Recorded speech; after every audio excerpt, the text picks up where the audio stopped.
Hello, everyone. I am Behruz Qamari Tabrizi. I'm the director of Sharmin Bijan Mossavar-Rahmani Center for Iran and Persian Gulf Studies. And I would like to welcome all of you to a new season of our seminar series, Wednesday lunch seminar series. And as now it's the tradition, we start our series with introduction of our new fellows. But before we begin with the introduction, let me just acknowledge that we've been going through a very difficult year, and all of us in so many different ways have been touched by the consequences and restrictions of the pandemic. And I am hoping that all of you who are watching and being with us today are safe and healthy and ready to be stimulated in your thoughts and ideas by these series. And it's my great pleasure to introduce to you our new fellows. Of course, bringing in new fellows is becoming more and more a challenging issue for us. There are a number of people who work very hard here to make the center operate and function smoothly. And I want to acknowledge our center manager, Femke de Reuter, and our events coordinator who basically runs the place, Becky Parnian. And a reminder that every year we invite applications for our fellowship, and the application would go out in December, and we are hoping that we get another group of incredible scholars to apply for these fellowships. And last year, like other years, it was not an easy choice. And I'm very, very happy that we were able to invite three scholars of Iran and Persian Gulf studies from different parts of the country. And today I just want to introduce our fellows and ask them to talk a little bit about their work and their plans while they are with us in Princeton. And of course, this is just the beginning of our work together. We hope that this establishes a long-term and productive relationship with all the scholars who graciously agreed to come and join us at the center. So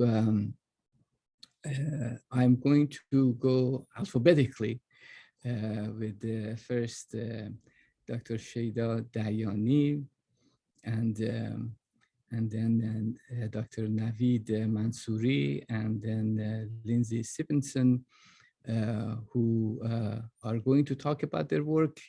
And then we'll have a conversation about the plans and the kind of projects that they would be pursuing while in residence in Princeton.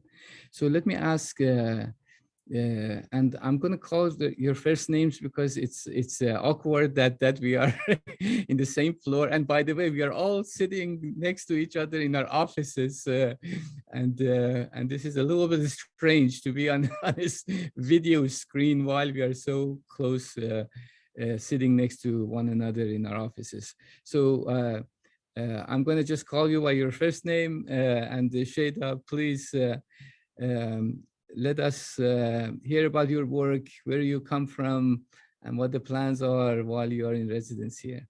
Welcome. Thank you, Behruz, and hello, everyone. I am Sheida Dayani, and I'm here as a theater historian. I work on 19th century and early 20th century Iranian theater. I'm currently working on my first book. It's a monograph. It's contracted by Edinburgh University Press, and it's titled Making History with Theater in Modern Iran, Juggling Revolutionaries. I will return to this title and why it's called Juggling Revolutionaries. But a little bit about myself. Before coming to Princeton, I taught Persian at Harvard for about 6 years. That, of course, came because of my first intellectual expression, which was writing poetry, which is still ongoing. And other than that, I grew up in Iran. I got my high school diploma there. Then I came to the States, and my academic journey started in early to mid aughts. And that was with my undergraduate studies in English literature. And then that was also at NYU. And simultaneously, I was working at the Encyclopedia Iranica. And that was under the supervision of Professor Yarshater back then. I owe much of my intellectual and academic shaping to those years. I then went to study political history at graduate school. And that's when I realized from the primary sources that theater and playwriting have had an undeniable role in the advancement of the constitutional revolution achievements. And then I also, and also the achievements of the cultural revolution that had begun at least half a century earlier under the Naseri era. And then I also realized that the history of Iranian theater itself is largely untold and also heavily overshadowed by political history. And so I will leave it at that, and then we can return to what I do more specifically. That's wonderful. I also wanted to mention that if you have comments, questions, you want to say hello, just use the Q&A button there, and I would deliver your hellos and highs to our fellows. And again, if you have also comments and questions, please feel free to use the Q&A button at the bottom of your screen. So let's move on to Navid. Hi, everyone. I'm Navid. I am a political theorist and historian of political thought by training. I am a second generation Iranian, born and raised in California, but someone who was also surrounded by and informed by the trials, tribulations, reckoning with the history of the revolution. In my undergraduate years, I was becoming knowledgeable and acquainted with political theory broadly, the canon, modern and late 20th century political thought, and only later in my undergraduate education did I begin to start deriving from the continental tradition questions that I was then taking to bear upon my memory of and learning about modern and contemporary Iranian history. I received my PhD at UCLA under the guidance of Anthony Pagden, where I wrote my dissertation, which my book manuscript will be based on, titled After Prophecy, Propaganda and the Politics of Truth in Contemporary Iran.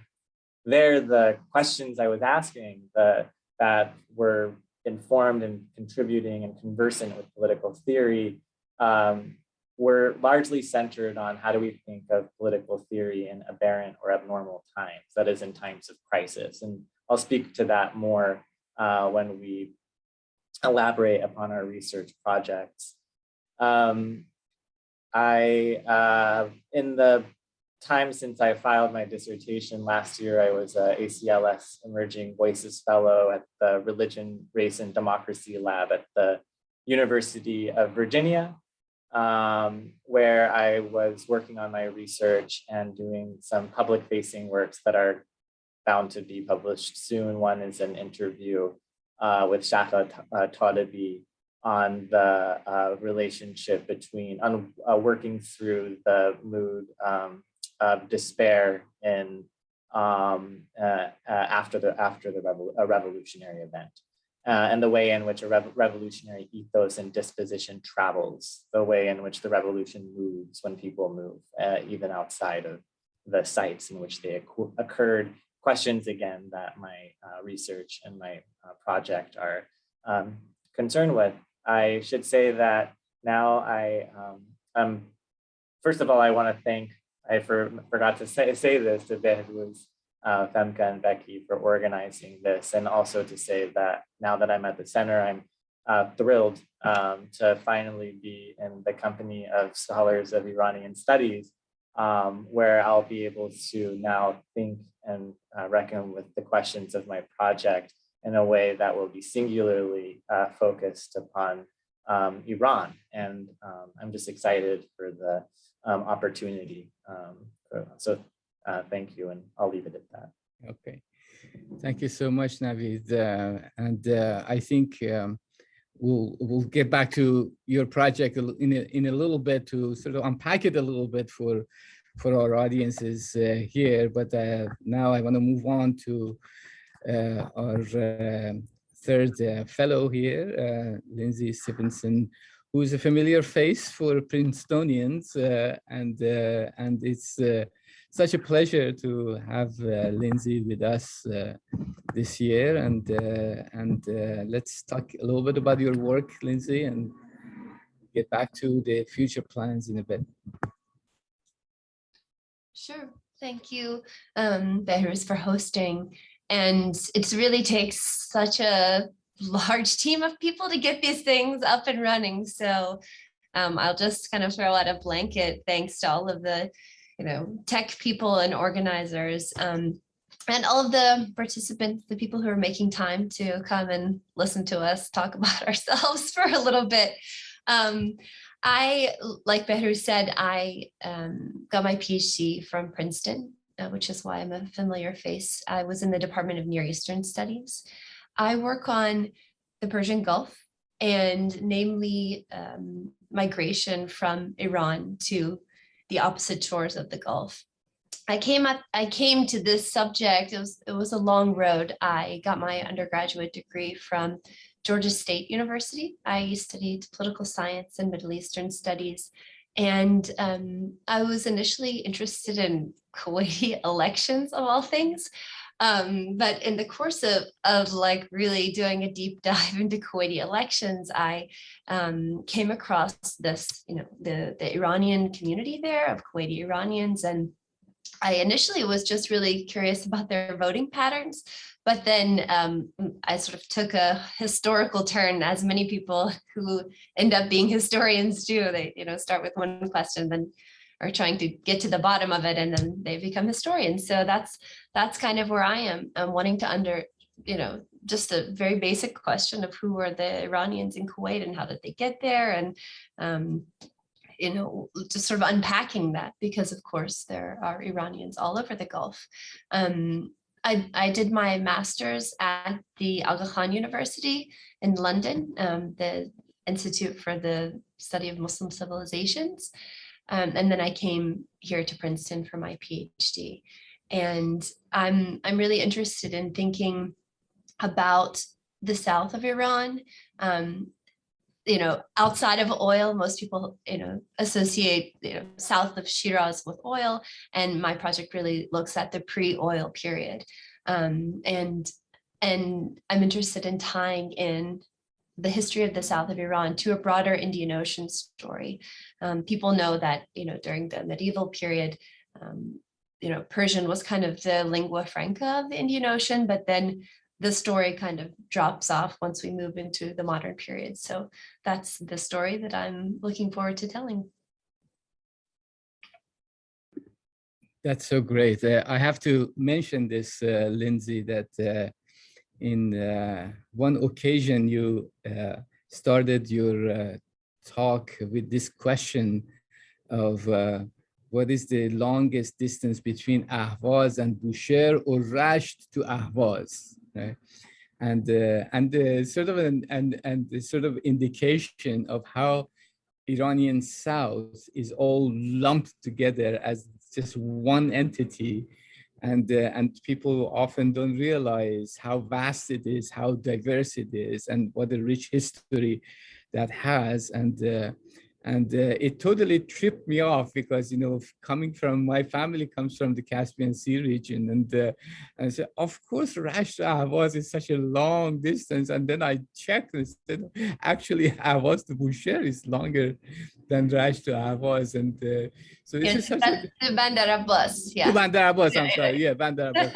And again, you know, you can see that they all sound the same to people who don't pay close attention to southern Iran, and this is really, that sort of points to the significance of your project, and the kind of the fluidity of the region also, that it spills over to the Gulf. But this is, I wanted to think about with you on this question, that one of the main objectives that we have at the center is to indeed bring in and introduce projects that in one way or another are moving away from the paradigm and the frames that has shaped Iranian studies for many decades. And as you were describing your own work in this very short introduction, I'm hoping that our audiences can already notice that kind of shift that we are trying to highlight at the center. So I would like to ask you to talk a little bit about your own project, and how do you see yourself, your projects moving away from the more kind of conventional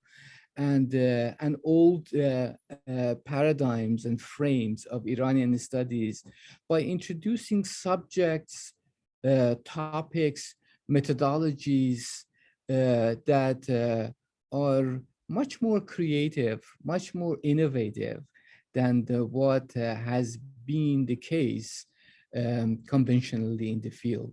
So should we start with Sheida again and see how, Sheida, you would situate your own project with references to this kind of new creative and innovative ideas and methodologies? Sure, yeah. So speaking about moving away from the paradigms, I found out that the prevailing view in the scholarship of Iranian theater portrays it merely as a product of state modernization and revolutionary thought, and it overlooks its theatrical development in relation to pre-existing performance genres. So then I came to argue that the evolution of Iranian theater must first be understood in the context of theater history and global theater history, and only then in other frameworks such as political history or even literature. So any book that you open on Iranian theater, whether in English or in Persian, tells you about the political elite who had a hand in creating the modern Persian playwriting, European style playwriting. And while that is true, it is only a fragment of the full picture. The reality is that it was in fact the actors and the popular entertainers who brought those plays, those translated or transcreated plays, closer to what the audience could understand and closer to what was relatable for the audience at the time. So it was, if we're talking about revolutionizing a whole theater, it wasn't like it was a top-down state modernization only, but it was really coming from below. And I think I'm quite excited to be telling the story of the Muqallidin, the so-called Muqallidin, who were pretty much clowns, but also entertainers, but also had a say in the way the relations of the court were being managed. On the other hand, I also realized that the same political elite, the Western educated playwrights who were trying to quote unquote modernize or improve the popular entertainment and theater, were in fact borrowing heavily from the pre-existing genres like ta'ziyeh even, and taqlid in many cases. And so that history is pretty much nowhere to be found. And that is what I started to work on during my PhD at NYU under the supervision of Professor Mehdi Khorrami and Professor Arnold Aronson at Columbia. And this is what I'm bringing in to the book. Also, that shortcoming I found is a problem with a significant silver lining. And this also means that there is a myriad of unexplored primary sources for political and social historians. So to compensate for the shortage of theatrical research in Middle Eastern and Iranian historiography, Juggling Revolutionaries makes Iran a case study to show that theater as a source can offer valuable perspectives on how the society perceives itself and how it operates in the public sphere. So I will leave the rest for later, maybe either for Q&A or if we make another turn, I can get into more details. That's great. That sounds fantastic. Let me bring in Navid again and see how he situates his work in relation to new ways of thinking about Iranian studies and in his case, political theory. All right, thank you. So I would say that the After Prophecy is trying to move beyond to maybe conventional ways in which to... Navid, your sound comes in and out. I wonder if you just stay closer to your computer, maybe we get a better quality sound. Is this better? It's better now, yes. Okay, good. So so the project broadly moves beyond two conventional ways of writing and thinking about the history of Iran. The first is to move beyond the constraints of national historiography, to thinking and being disciplined to take the material we're looking at and constraining it and reducing it within the territorial boundaries of this place. And the second is to think beyond disciplinary boundaries. So I can speak to how the project is doing that with respect to those two shifts. In terms of national historiography and thinking beyond it, I take the moment of the reception of modernity in Iran as part of a global moment in what we might call, let's say, the global South, or places in which modernity was received, where in a real and perceived way, it was something that people were working through as initially ulterior to them. And trying to understand how that moment of confrontation generated and occasioned new ways of thinking and working through the problematic of modernity, specifically, for example, the problems of secularity, modern empiricism, and the modern state.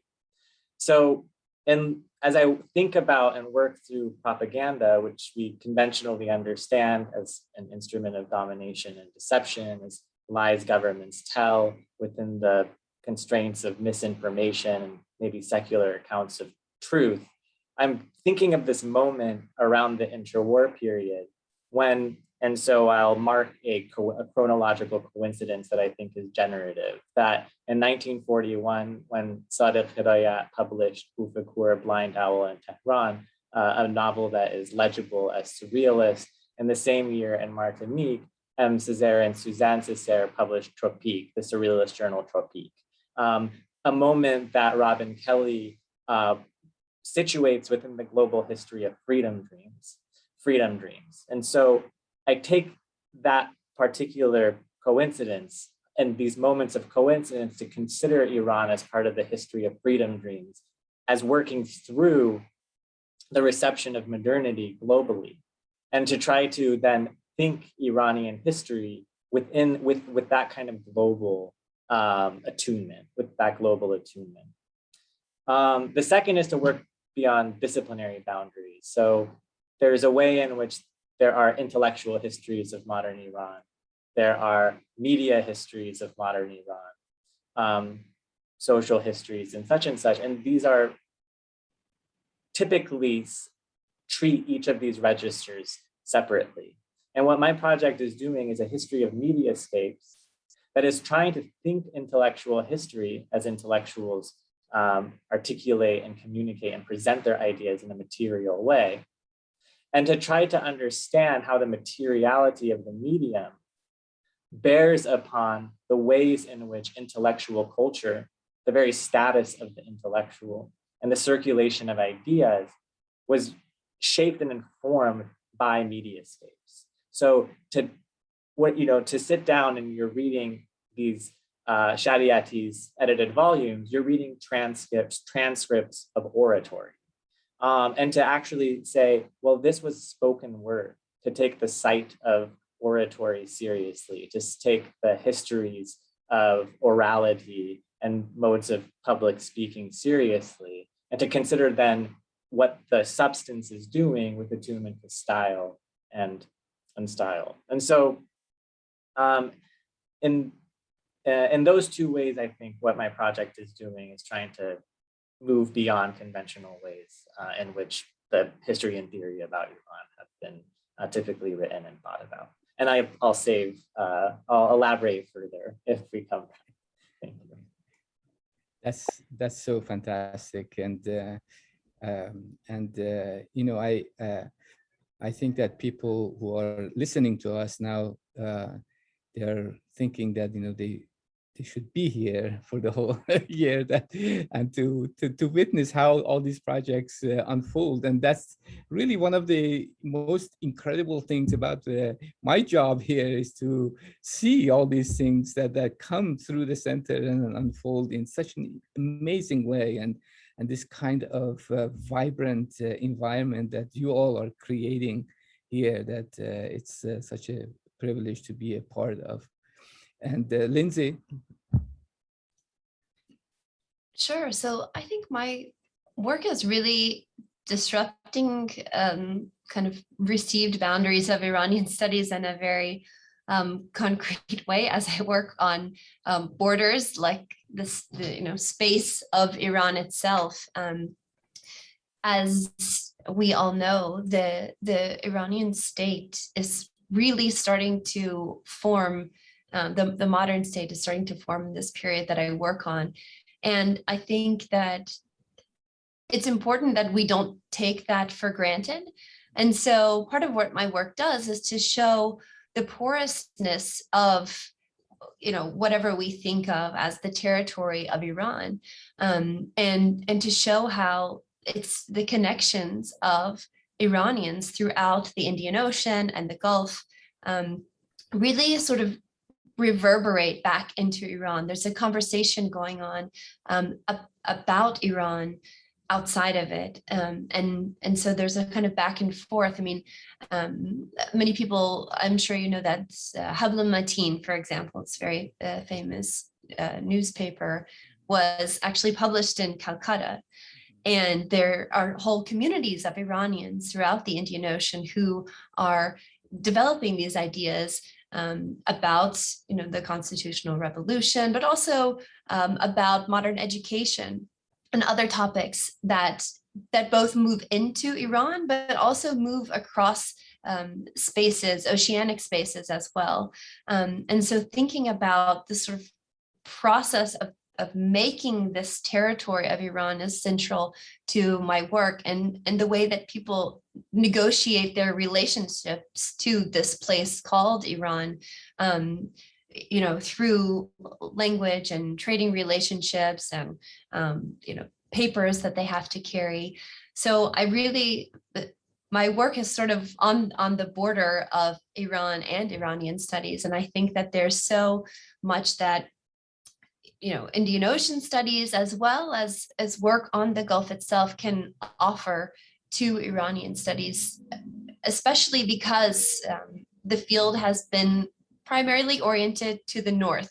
And for me, the north is like anything north of Shiraz. I think it's very well established, what the sort of back and forth between the Ottoman Empire and Iran, intellectual networks. I mean, there's a lot of material, but we really haven't explored Iran's connections to other spaces through the South. So that's sort of one big way that I'm trying to add to the field of Iranian studies. That's, I think one of the main threads that goes through all your work, and partly this is one of those issues that we at the center are trying to promote and think collectively about, is this question of, on the one hand, methodological nationalism, and on the other hand, this kind of multi-directionality of local global and how it plays out in practice, as well as articulation of ideas.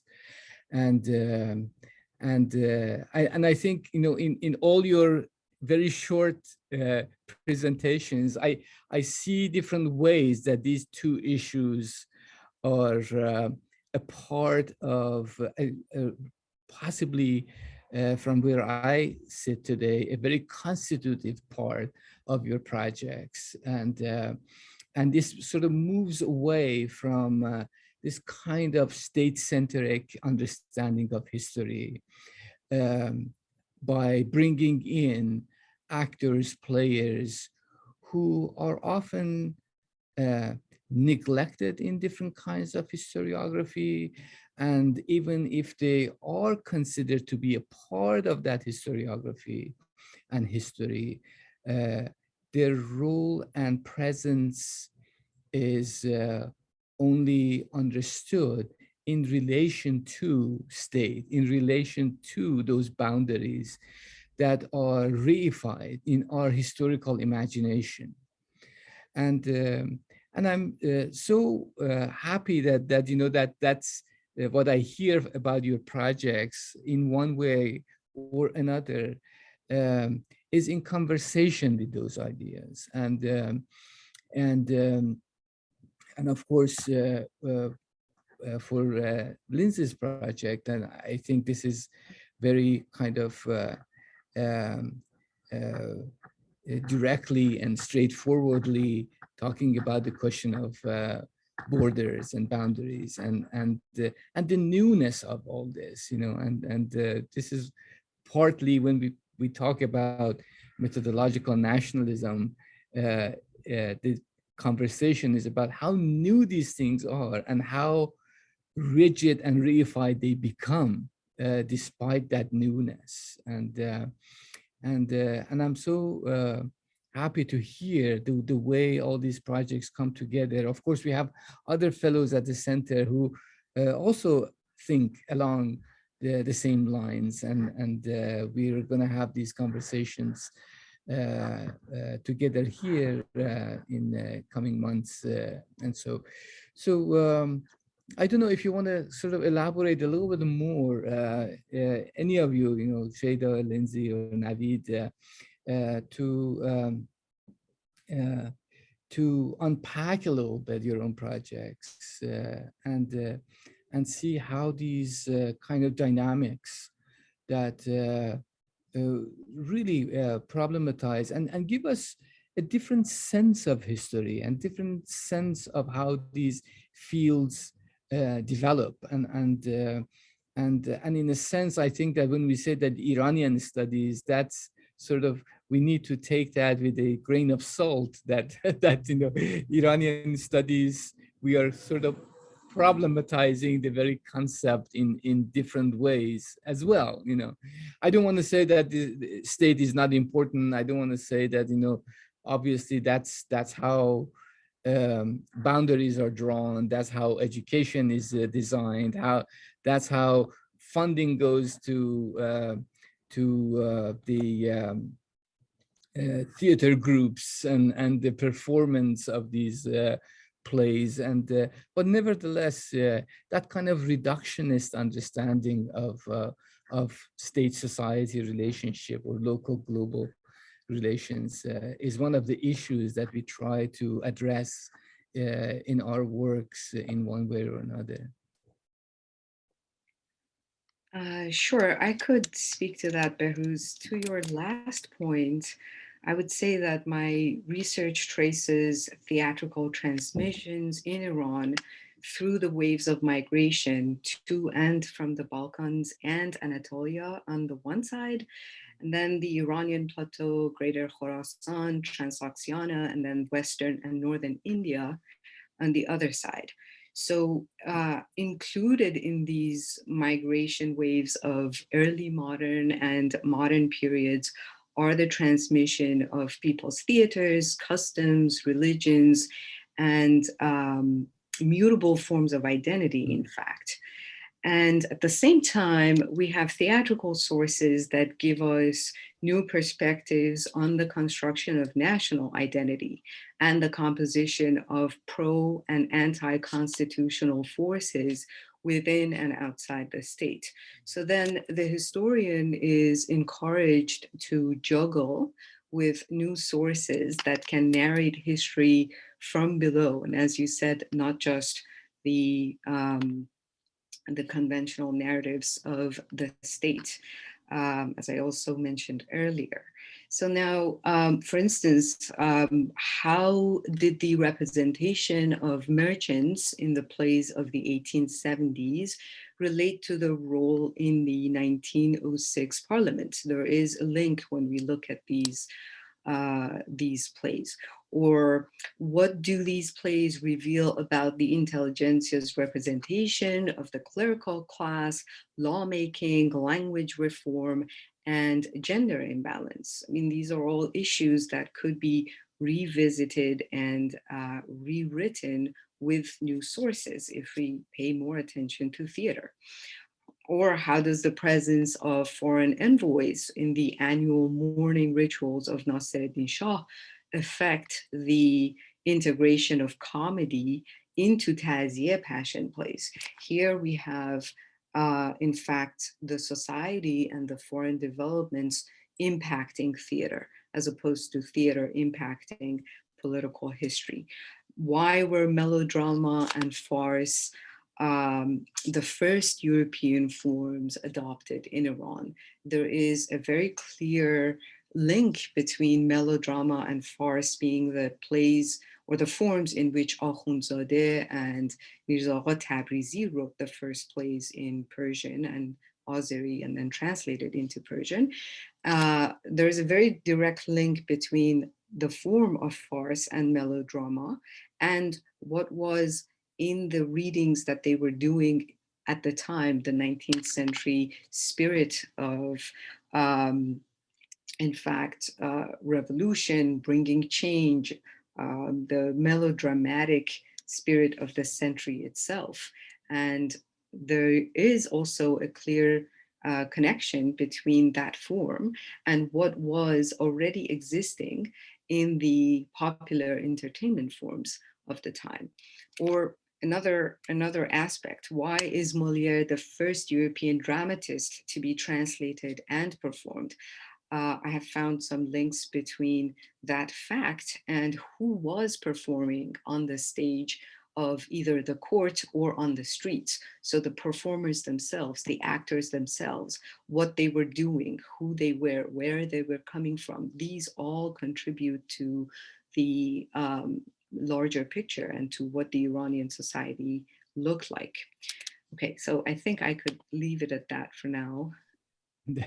That's so great. And just a little anecdote when you mentioned Molière. that I also remember, at least in the old education system before revolution. I don't know about that now. Molière was also taught in schools and in literature in Kitab Farsi, and his short plays were reproduced, and students were expected to come and memorize it, you know.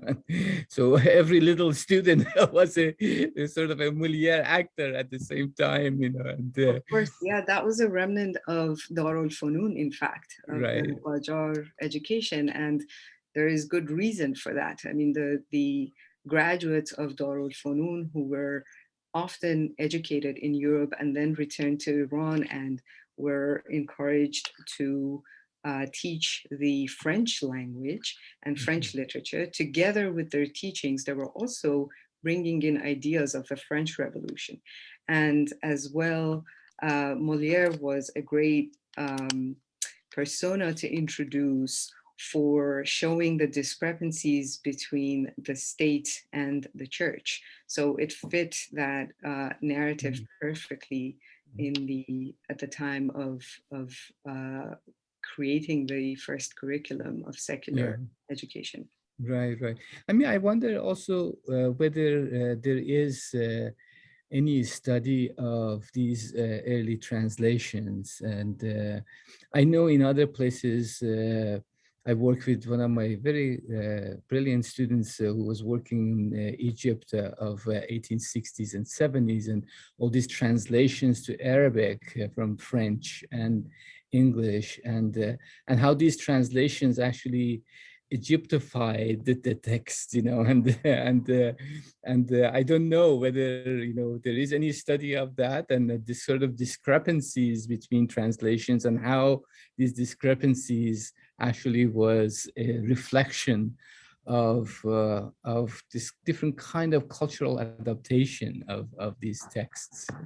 Yeah, in the Persian scholarship, Jamshid Malikpur has done extensive work on that. But I also find this to be a matter of convenience for the audience. I talk about this extensively in one of the chapters, that in fact, these transcreations, as we call them, mostly in comparative literature, transcreations or translations of the European plays were first and foremost in order for the actors to be able to read them and play them, because the actors themselves did not come from educated class at the time. They were ordinary people, and they were usually itinerant, and they were mostly known for their performative skills. So they were recruited into the court to play in these transcreated plays. And of course, the translators, who were also on the stage working with the actors, excuse me, were very conscious of their acting abilities. And at the same time, the actors themselves were very conscious of what the audience needed and wanted to see and hear. So there are layers of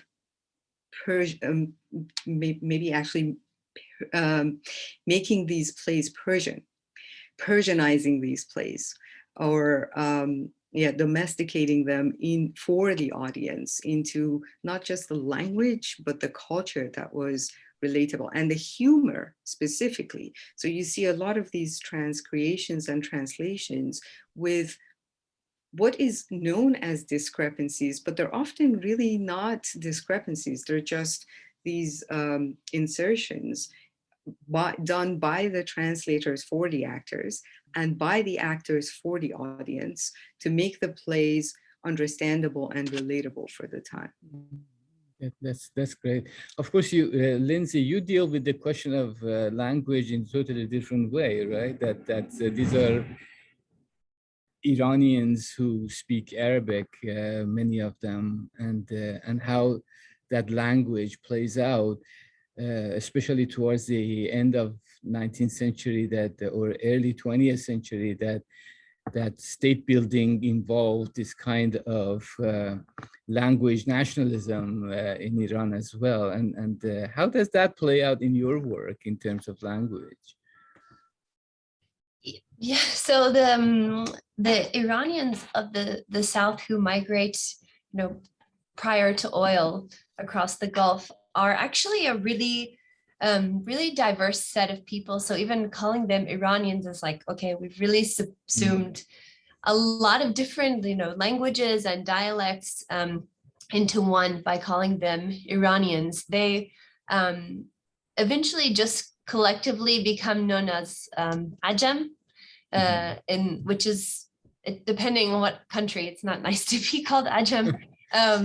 But I'll just flag that there. So some people call themselves Ajam, other people take it as an insult. So I think everyone can relate to that.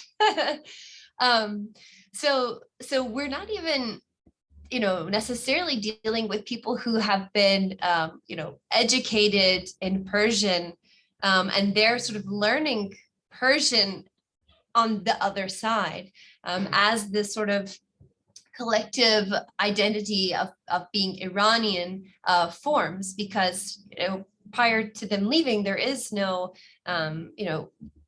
Iranian state with an education system that's trying to infuse everyone with this kind of standardized identity. So what's really interesting is that upon moving, they sort of become more Iranian outside than they were inside. So the kind of records that I'm dealing with, I take a really broad spectrum and look at imperial records from the British, Iranian, state records, but also I'm sort of digging around in people's like trunks of papers. So it's really interesting to find this sort of, documents sort of interwoven with Arabic and Persian and some, very local terminology and sort of grammar. There are also court records, which are incredibly interesting because the majority of them are Iranians who are, telling their story to someone who's either translated, a scribe, basically, someone who's, translating and sort of correcting their speech to be presented at a court, or translating it into Arabic. But there are some really sort of fun moments where the scribe themselves sort of shows up and says, they said this, but what they mean is that. And so and there's a process where eventually it sort of gets smoothed out. But there are definitely language issues being worked out, as late as the 1920s. So the, personal records, family records will be more in sort of like a dialect that's trying to force itself to be like formal, at least in presentation. But then there are all these really fun asides where people explain, what they're really trying to say. So this is, I don't know if I should go on and talk more or just respond to that's great, because again, it points again, highlights the fluidity of these things and how people try to basically reappropriate questions of language and culture in different contexts, in legal processes, in community building, and I know that your next project on the Baqala in so many different ways would address these type of questions as well. But let me just move on to Navid, and because I know that Navid also deals with a lot of questions of translation. That is such a big part of the construction of political thought in Iran, and I always was a curiosity to me that in Iran you have a lot of books that are identified as tarjumeh wa ta'lif. And tarjumeh wa ta'lif such and such, the translate, and I think Sheida's notion of transcreation, that's possibly speaks to that tarjumeh wa ta'lif, and of course you deal with that issue a lot, I presume, Navid, And I also want to raise another question that one of our members of the audience raised, that then, have you ever seen an evidence of, after this process of tarjuma wa ta'lif and this kind of cultural appropriation, then that goes out and influences places outside the Iranian domain and information of new forms of consciousness or intellectual production and cultural practices and so on and so forth. So Navid, why don't you talk? And I can't believe that we only have 5 more minutes, but we can go on for another 2 hours, I guess. I can try to be brief. Of course, much of the translation I do is conceptual, working across real and perceived.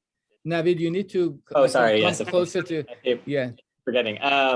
But yeah, conceptual translation. So for example, to translate tabligh as propaganda, which if you read, for example, in Donya, the journal of the Iranian Communist Party, they explicitly make that translation, and then the compulsion to say tabligh about propaganda, like to transliterate it, recedes after a while.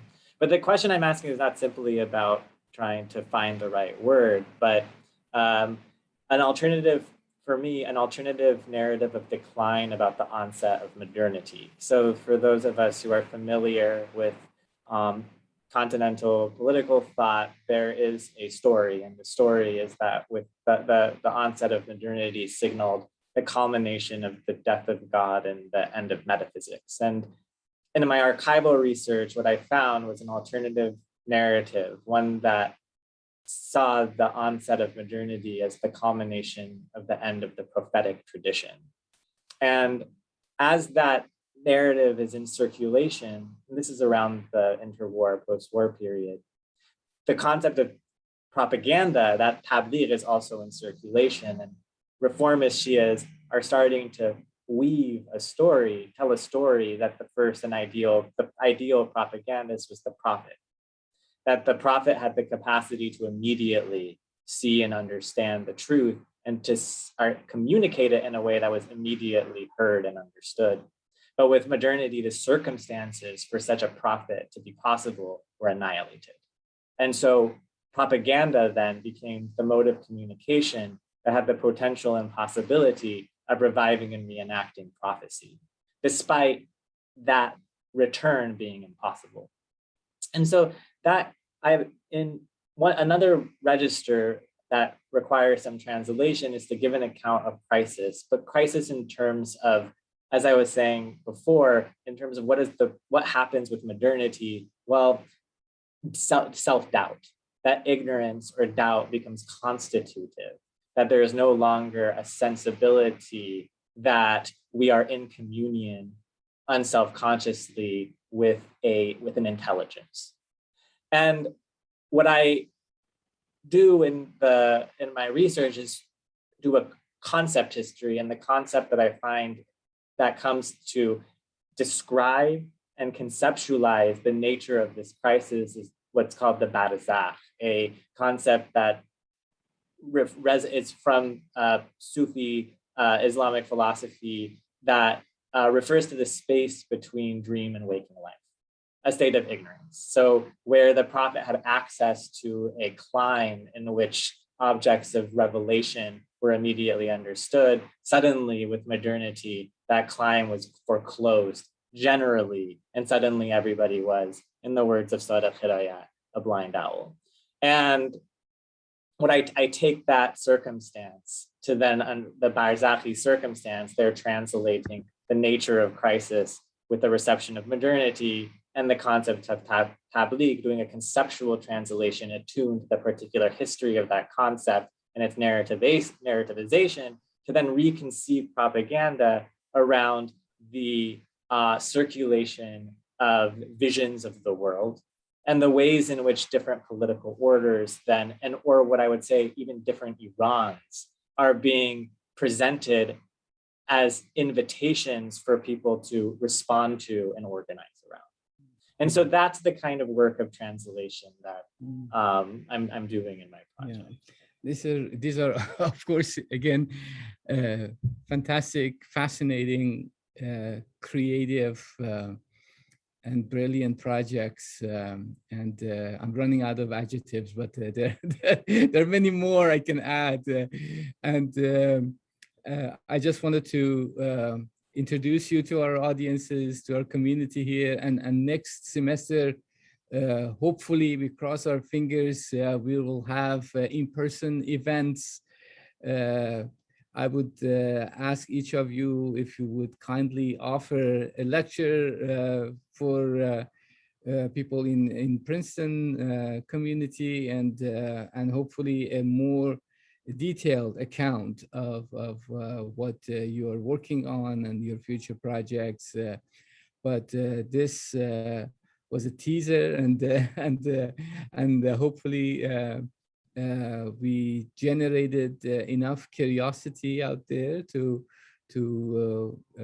our audiences to follow your work, and